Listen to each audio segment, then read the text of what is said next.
So I'm going to go in here.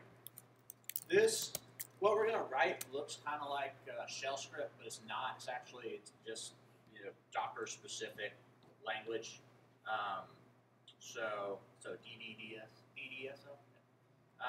So the first thing you always say is like, hey, what image am I going to pull from to get our base? So we know we want node 811. So I'm going to say from, and I'm going to say node, and then I said 8, I think. 8. Let's see, which one do we want?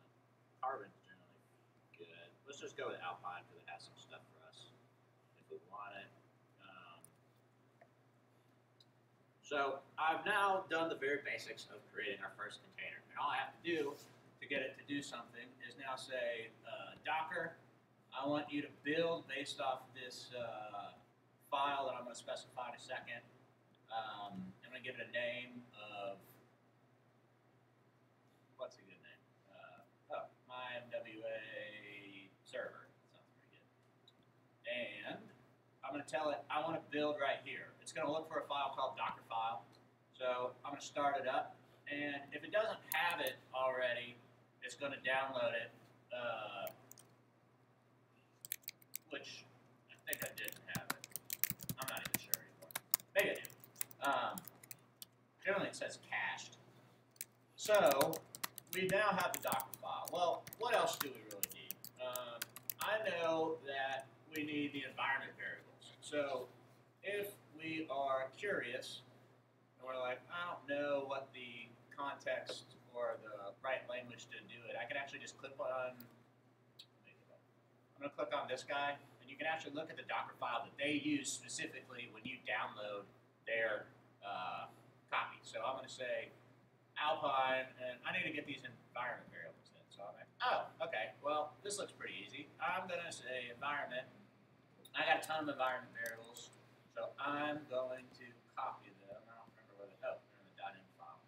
So I'm going to copy all these guys, and I'm going to move them back over to our Docker file.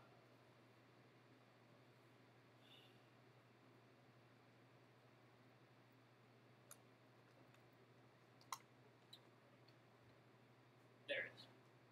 So I got these. I know I need to put it in front of all of them.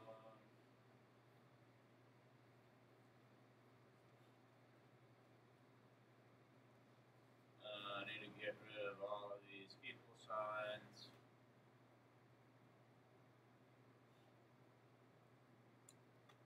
Give it a little space. All right, so I now have my environment variables. The general rule when you are building these files out is the things that are going to change the least are the things that you're going to put up top, because it's going to go sequentially and it's going to pull from a cache each time it's doing it.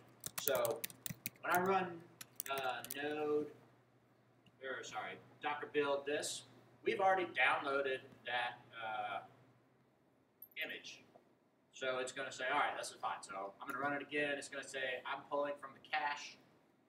And I've actually done this before, so you can see that there's already cache of these environment variables too. But you can see it's going sequentially. So if things are going to change a lot, we'll put them at the bottom.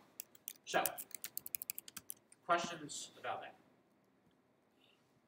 All right, let's keep going. We know that we want to have our package.json and npm installed to run so that we can actually get our stuff to be used. So the way that most people do it with the node is they say, all right, let's start from the beginning, and I want to copy from my host into the container just my package.json.